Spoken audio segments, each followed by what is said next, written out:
welcome back to the Made It in Music podcast. I'm Riley Taylor, our community manager here at Full Circle Music, and I'm so excited for you to hear this upcoming episode because today I'm talking with Alex Akimov about AI and music promotion.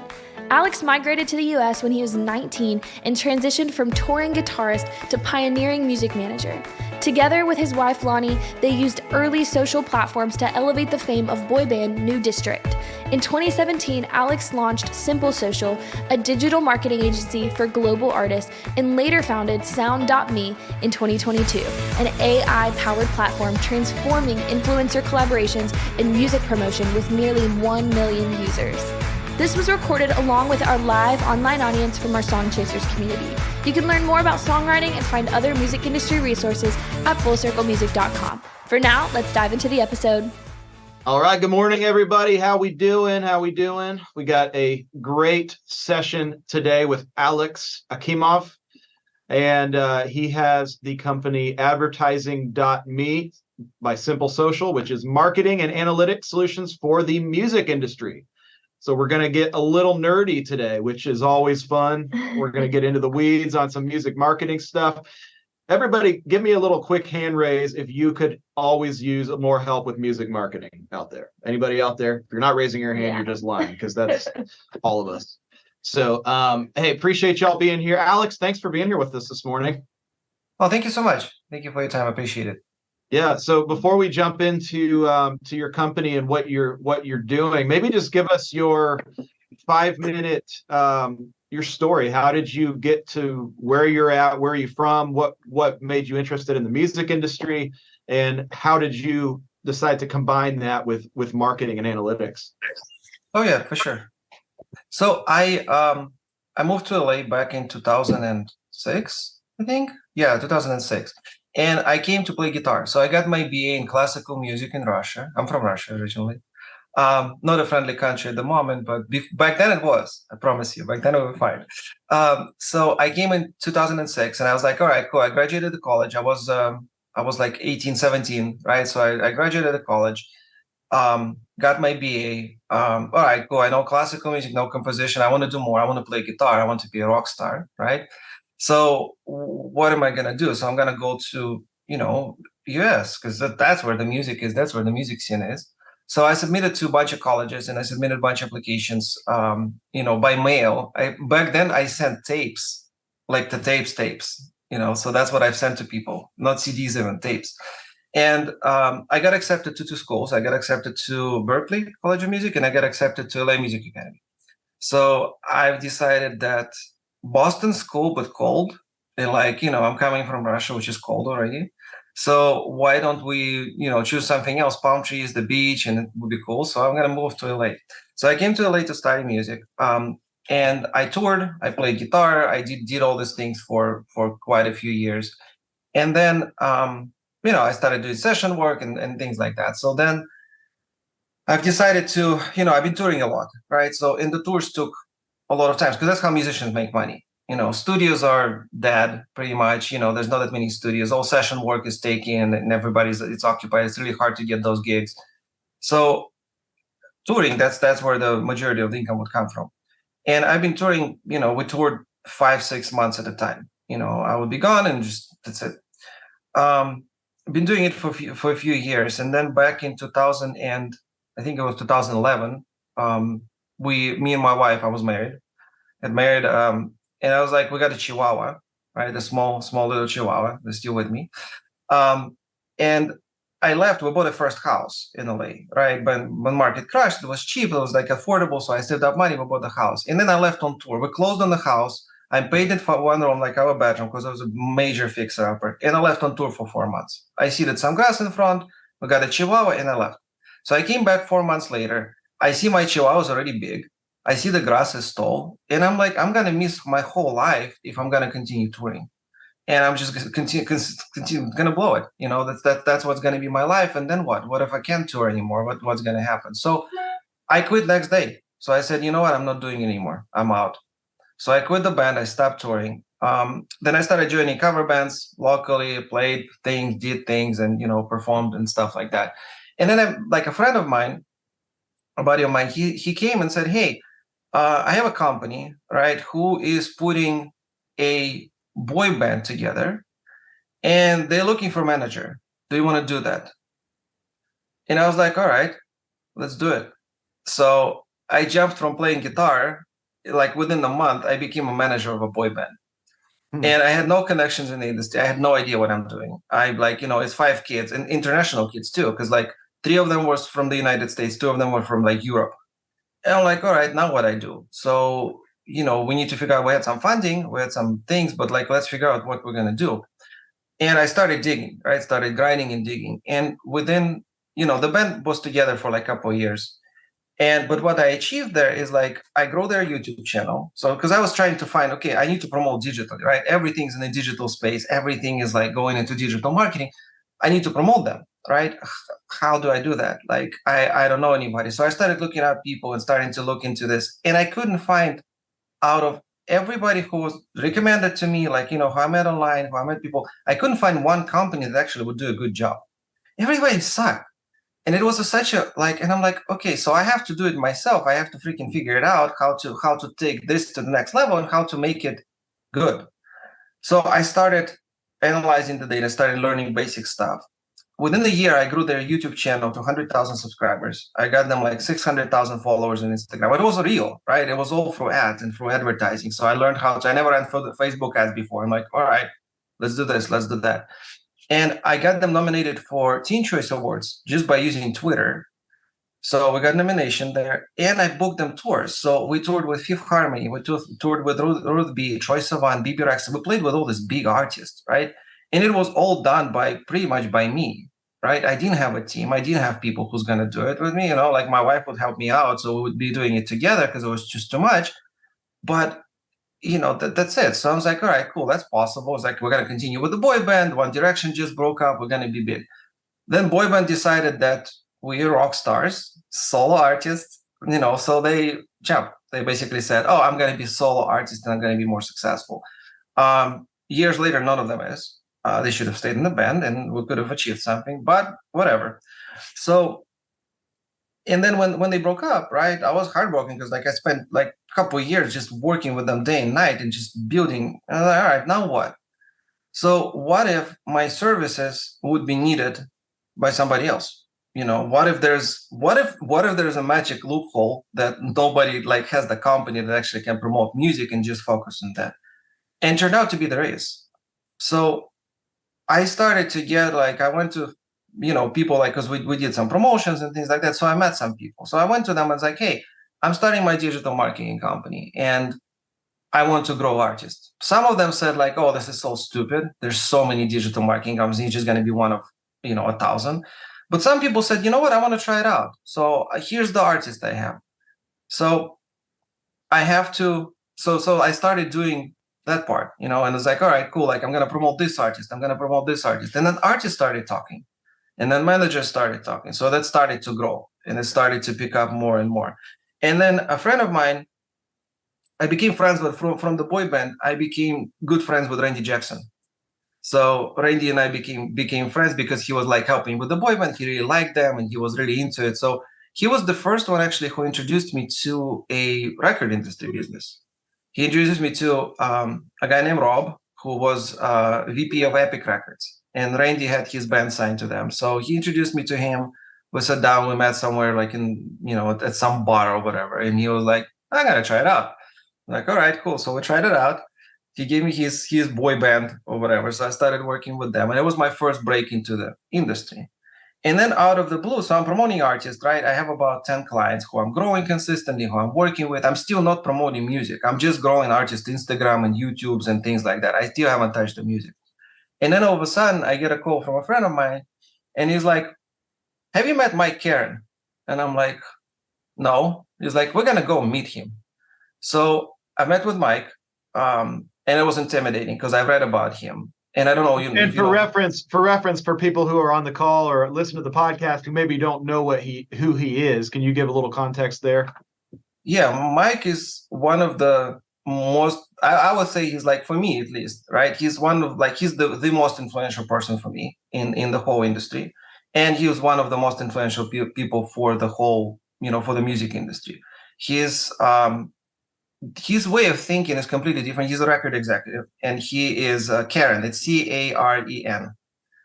And Mike he has a company called APG, Artist Partners Group, which he is doing, which he has artists. It's a label, it's a publishing company, it's one of the biggest, I would say, and the best publishing companies out there. And what he does, his way of thinking is completely different than everybody else. So he's always been ahead of the curve in the way that record industry follows him in the way.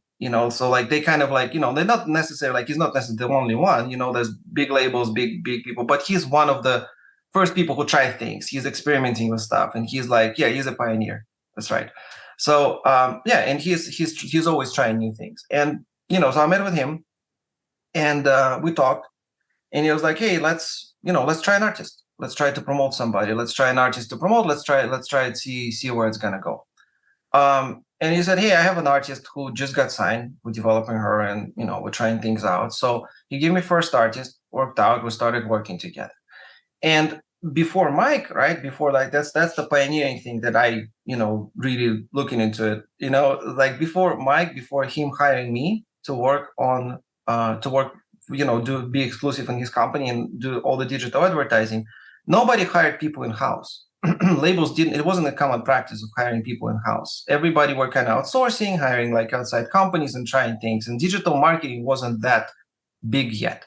It was, but it's just coming up. And, so he was the first one who actually hired me in-house, one of the first people. Probably not the first one, but one of the first ones. So he got me in, and I've been promoting records with him with APG for a year. So we promoted everybody. Everybody who was signed to the label, we promoted, and we experimented a lot. So it was kind of like a way to learn things and be like, oh, let's try this. Oh, let's try that. Let's try this. Let's try that. And that's where I really tailored the way. It's like, oh, cool. That's how you read analytics. That's how you read data. That's how you understand it. And while I was with Mike, I was like, all right, I need to take my skills farther because I'm really interested in data. So let me go and learn data science. So I studied, I went, all right, I'm going to dedicate a year to this, and I'm going to study at MIT. So that's the school they took me. And they're like, all right, cool. We have this program for like a year that you can study projective marketing, predictive analytics, or vice versa. I don't remember anymore, but one of those. So, but what it does, it's like, basically it's showing you how to scale it up, how to understand the data, how to analyze it, how to put it all together and say, okay, this is where it's going. That's what's going on. But their program is tailored for businesses, right? So their program is tailored for how sale funnels work, how to sell things and stuff like that, which is cool. So I took the knowledge that I learned from them and I applied it to the music, and it worked. So, and basically by studying the data and understanding where the record leading, I've learned how to build records, and I learned how to build songs. So, and I was like, all right, I want to go, continue my journey. So I want to become independent. I want to have my own company. So I started that. And we started, picking up clients and continue building. So, and which is lead us to today. Today I run two businesses, successful businesses. One of them is Simple Social, which is, we just acquired advertising.me a year ago or so. So, and it was a small, tiny company that was doing stuff. I just really liked the name. And they were basically giving up on this. I'm like, all right, I'm just going to pick it up and all that. So we got that. And I'm still yet to use this domain for something. I'll figure it out. And I also have a company called SoundMe. So Sound is another cool feature because last 2 years, I think, back in 2020, I started getting into influencer marketing because it started to become big. Everybody wanted to do influencer marketing. And I was like, all right, I'm going to try it out. Again, I don't know. I haven't touched influencer marketing yet. It's so new. We'll try it out. So I went into trying to figure out how to make this work, how to get influencers. And I ran into a wall there, right? So basically what happened, I came into the situation was, okay, cool, I'm going to get influencers. So I'm going to go reach out to them, and I'm going to go to the agencies that I know. Because people started asking, oh, I want an influencer on my song. I want an influencer on my song. Okay. And I ran into the situation that, okay, I have $5,000 to spend, right? Which is big chunk, decent chunk for influencers. So I came to the agency. The agency said, oh, we're not sure. We'll see who's available. All right. So a week later, they come back to me. They give me two people. And it's like, oh, this one has 1 something million. This one has like 2 million followers. I'm like, all right. So, and I'm like, who else? It's like, that's it. You got to get 2 people posting. It's like, all right, what is it going to do? We don't know. Is it going to deliver me? Is my creative going to go viral? We don't know. They're going to post. And they're going to keep your post for a week. And then they're going to delete it. And you have to pay them $5,000. It's like, all right. So I went back to the client and they're like, yeah, let's do it. Whatever. We like them. Fine. So another 2 weeks go by and they haven't posted. So I'm like, what's going on? It's like, oh, they're busy with other stuff. They will post sometime next week. So 2 weeks go by, they post. The post went up. And at this point, 3 weeks went by, my song is already dead. There's absolutely no point of doing it anymore. I'm like, all right, so this is the influencer marketing currently. And I don't like it. It's not good. So I said, okay, what if we take a website, right? What if we build a website? We power it by AI, and it was before AI was hot. I did it back in 2021, right? A year before it was hot. And we power it by AI, and we're not going to negotiate with creators. We're going to get creators on the platform, and we're going to tell them, this is how much you're going to make. Take it or leave it. If you don't do it, then other people will do it and take your spot immediately. So it's going to become a rotating thing, like a revolving kind of thing. Some people said like, oh, it's funny, it's not going to work. It's never going to work. Why would they do it? They're making so much more money. Some people said, yeah, cool. Why not? Let's try it out. So I built it. It took me a year to build. We started in 2020, in 2021. 2021 we started. 2022 we went live in March of last year. So at this point, we're sitting on 1 million creators. So we just passed 1 million creators worldwide. So what we can do now with sound is I can say, I want to promote my song. Here's the sound. Here's what you need to do. Here's how much you're going to make. And here's my targeting. So right now we can target by city, by genre, by country, by age, and we can also target by the. We can also target like by their like cultural things, if you will, like if they're into hip hop or they're into pop, if they're into like, so it's a cultural breakdown to what they're most likely going to be into, right? And we promote songs, so you get posts right away. They know exactly how much they're going to make. They have to earn the money, right? So if the creator, we set up 2 bids, right? So the like basically positioning it just like digital advertising, right? So I would take just as the digital advertising would do, just using humans instead of the ad assets. So I set up the bid. I say, okay, I'm going to pay you minimum just to do this work, just to do this what I want you to do. I'm going to pay you $20 minimum. But if you perform to your standards, maximum I'm going to pay is $200, for example, right? And then AI determines in the middle, where is it going to land? So each creator is going to earn different money. Somebody can be $55.50, somebody can $22.50, $22.75. So it's all breaking into those like matrix, right?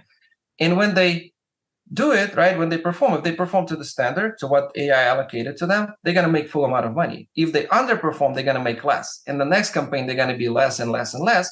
But if they overperform, then they're going to make their maximum for this campaign. But the next campaign, they're going to make a little bit more. So it's incentive for them to grow and continue posting, continue doing things. And another cool thing that we can do it anywhere in the world. So I can say, my song is connecting in Brazil. I want Brazilian creators now. Click of a button, within an hour, I'm going to start getting people posting in Brazil. So United States, Canada, we have people everywhere, and we're growing really rapidly. So I think we're going to be past 1 million. We're growing anywhere from 1,000 to 10,000 people a day, every single day. Mm-hmm. And so new creators coming. So there's a big marketplace there, and we haven't even opened it up to the businesses yet. We haven't even let businesses to come in. And I think that would be an exciting part. This is something we're working on. I think what people are stuck in with businesses, right? They want to get into the point that like, here's my brand, right? I sell coffee. I sell watches, right? For example, here's influencers. I want influencers to say exactly what I want them to say. And I want it to be so pretty, so polished. I need to approve it. I need to approve it with the team multiple times. But I think this is the road to nowhere. And I think it needs to stop. And I think it will stop soon. I would rather get an opinion from a creator, but the honest opinion about what they really think. If they don't like my watch, that's fine. at least I know that they don't like it. If they're gonna say, I mean, I don't want it to trash, of course. I don't want them to trash my brand, but I want to say like, hey, I tried this watch. It's cool, but it's not for me. This is not doesn't fit my style, doesn't fit my vibe, but it's gonna fit some other people, and this is gonna allow them to be honest, and people gonna trust in the, like more in this and look at this and be like, hey, like she doesn't like this watch, but I kind of dig it. It's kind of cool. I'm gonna buy this, but it's honest, right? And I also feel that what we have in sound, and I feel because we're trying to be, we're trying to be innovative as well, and we're trying to be the first one. I always try to be the first one in everything because it's important. And I think with sound, what we're doing is in shifting it, we're shifting more in micro and macro creators, which allows you to get, I would rather trust a girl or guy who has less followers, but being direct with me and being honest with me versus of having polished Barbie and Kens, who I know got paid for this. So, and I think that's the difference. I think that's where it's gonna lead and it's gonna shift. Man, I would love to, and thank you so much for all of that. So exciting. Have so many questions. I'd love to double click a little bit on this sound.me, because TikTok really, from my perspective as a songwriter, it's been the biggest needle mover for independent artists that I've worked with to get songs performing and streaming and buying tickets to their shows at a level that I've not seen any of the other platforms do. So there's definitely something to it. How do you measure, or you encourage your creators to measure ROI on this type of a thing? Is it what are the different kind of metrics that you're tracking? Is it all driving to streams? Is it driving just to build their profiles? Maybe speak a little bit to how that works. The thing is with influencer marketing, we cannot drive to anything. Right? We cannot drive to Spotify, unfortunately. We cannot drive to anything because TikTok's not allowing us, right? So like they tried it, but then it was abused pretty instantly. So you cannot swipe up links anymore, unfortunately. I wish we could, because that would be like a game changer. And TikTok, it shifted, right? So back from 2020, 2021, 2019, even when we used to break records on TikTok, it doesn't happen anymore as easy, right? There's still records break, there's still things happen, but it doesn't happen as easy as it used to be. So I feel like right now there are trends that are happening, right? TikTok is still happening. TikTok, people still running it, of course, and they're gonna run it for a long, long time. But I would say simple trends, that's what works. And keeping it simple is the much more important than anything else, because people come with crazy dances, right? And they're like, oh, I want them to dance on the street in the middle of New York. And it's just like, who would do that? Why would somebody go in the middle of the street in New York and dance? That's cool, though, don't take me wrong. And there's some trends that do go viral because of that, but it hasn't happened in a minute. So right now, like everything changes, right? Algorithmic changes. TikTok looking at things differently. TikTok about to release TikTok music, right? So this is going to come out next year, and TikTok music is going to completely shift again. And I had a call with them a couple of weeks ago, and the TikTok music is going to be exciting because they probably going to combine it somehow with actual TikTok, which would be cool. So it's going to drive stream, going to drive views. But until then, it's just like, we don't know what's going to happen. So, but making it simple and keep it trend simple, that's what helps a lot. When we build it, the idea of this and the goal is to build awareness around the artist and get people to hopefully spark the trend and hopefully keep picking it up and hopefully keep moving it farther. But it's all about trying multiple things. I think that's what I find moves the needle now. Like, we can deliver a lot of UGCs, and I've delivered 30, 40,000 people posting in the sound, and those songs did go viral and they did pick up and, blew up, but there's cases that they didn't. So it's about people. It all comes down to the song. You as a producer and, songwriter, you would know, it all comes down to the song. If people like the song, if people don't like your song, it doesn't matter how much money I spend on this and how many influencers I'm going to bring to it. If people not connecting with the music, it's just no point. It's not going to go anywhere. But if it does, then it's actually going to, it's going to actually make a difference, right? And people are going to take it farther and farther. And I've seen it in multiple cases. I actually had a first case, which was really interesting. Oh yeah, another thing that moves the needle too. Sorry, I'm gonna jumping back for a second. Yeah. I think artists should stop choosing their fans and should stop deciding this is who my fans are. They don't know. Nobody knows anymore. It's a whole world open up to you. So you don't know who your fans are. I had a record that broke in Philippines, hip hop record that broke in Philippines. And we have like 1.9 million creates on TikTok, just in Philippines. Why? I don't know. They liked it. But the artist was like, oh no, I need New York vibe. I need this vibe, this vibe. It's like, that's great. But people in Philippines like your song. What can I do? They like it. Like just take it. Just take your hit record in the Philippines. I don't care. And they should stop choosing because artists thinks they know. But in reality, they don't. In reality, nobody knows. And you have to kind of learn about where it's connecting first, right? And then just amplify that and bring, records don't break in the United States many times. It breaks outside. You can bring it over here. It's not a big deal. So yeah, so to me, it would be like, keep it simple, try different trends too. People using CapCuts a lot lately. People using filters a lot. There's so many filters on TikTok that people just make that you can attach any song to. And I've seen it happen multiple times. And those filters, they dead, like nobody's using them. If your song is about birds, I'm sure there's a filter out there that's like turns you into a bird or something. Use that. Like, there's like hundreds of thousands of them that have no traction whatsoever. For sure. And would you say, in terms of somebody who is planning to put out, we always preach on it's a singles game. You got to just put music out, then put more out, then put more out, then put more out. If you want to stay on the radar, the consistency as an artist is really important. So how do you kind of suggest, if somebody's an independent artist out there, do you sort of just suggest like setting an X amount of budget per and just promoting each of them equally? And then if something starts popping off, you just pour more into that? Or how do you think of it or advise in terms of if somebody's coming from an independent place? Can I throw a little promo for myself real quick? Yeah, of course. We definitely want to hear how people can work with you for sure.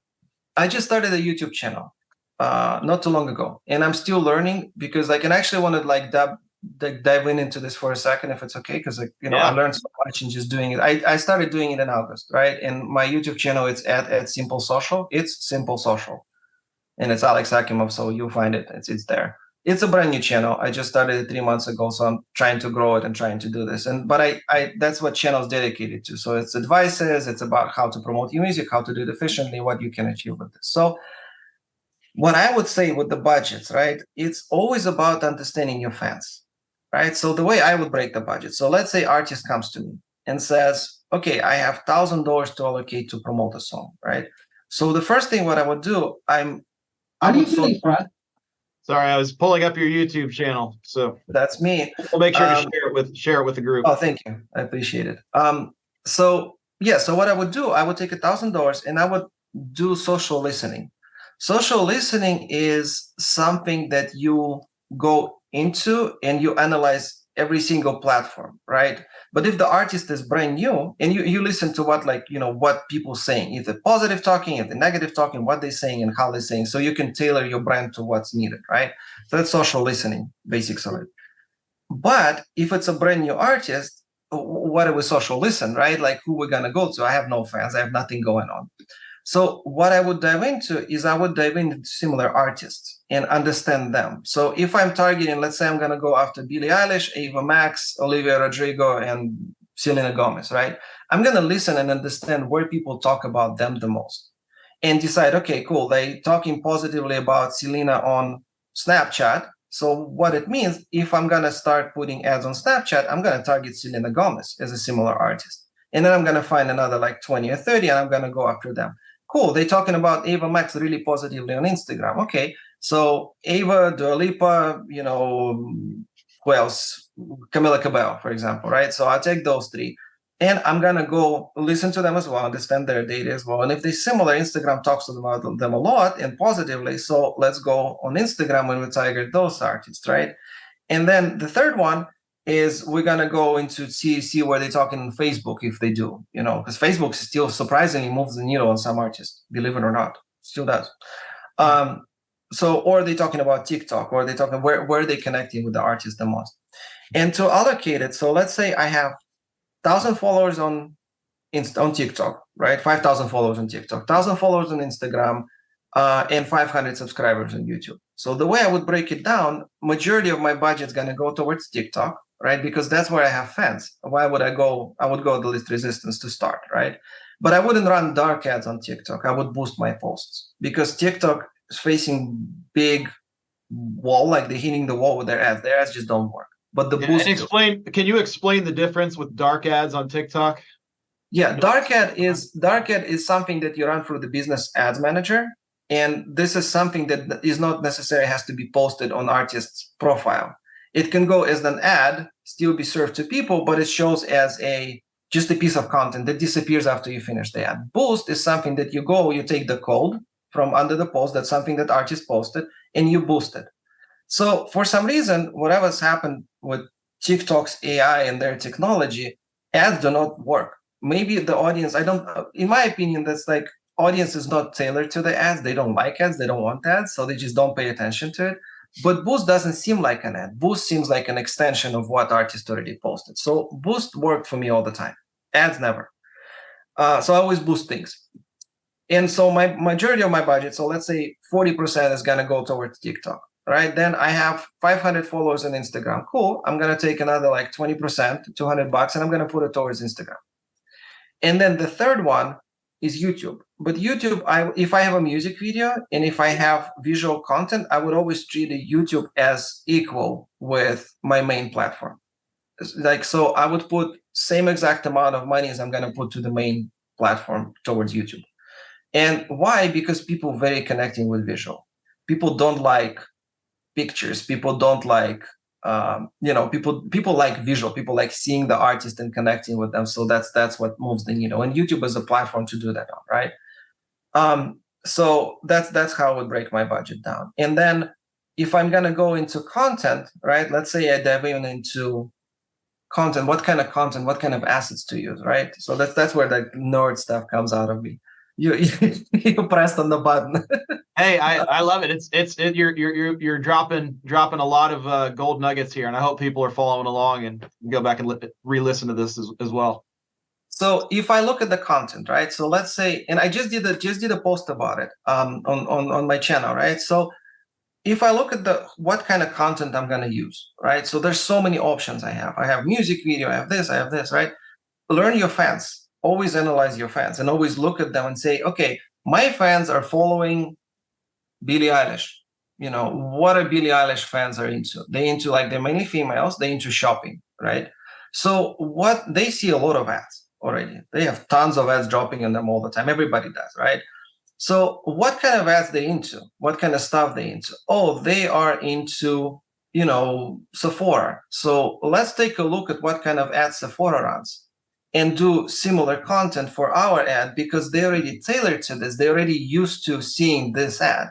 Let's say my fans are into bicycles, right? Or into motorbikes. So the best way to reach them is to put the motorbike in the thing because this is going to look familiar. It's going to spark their interest and they're going to click on this more likely and listen to it because this is something that they're into.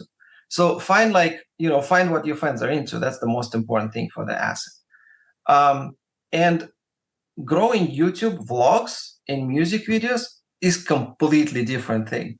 It's like day and night. I trend videos on YouTube like on a weekly basis. I have like all the YouTube trending, at least like 4 to 7 artists of those I promote. But every single week. But YouTube vlogs is completely opposite. It's just day and night. So if you're doing the suggestion for the artists that I've learned, if you're doing music videos and vlogging, separate them by channels. Don't put it in the same channel because it's just going to be a complete, or do it like strategically. So you have to be so strategic with this. That's like, it's not going to because it's a completely different promotion, completely different asset, completely different thing. Thanks for listening to this episode of the Made It in Music podcast. Make sure to check out our other episodes. We have well over 100 interviews with some of the top music industry pros, many here in Nashville and many from all over the world. Subscribe to make sure that you automatically get future episodes, and leave us a review if you loved it. It would really help us out. Or send an email to support@fullcirclemusic.com if you have ideas for how we can improve the show. See you in the next episode.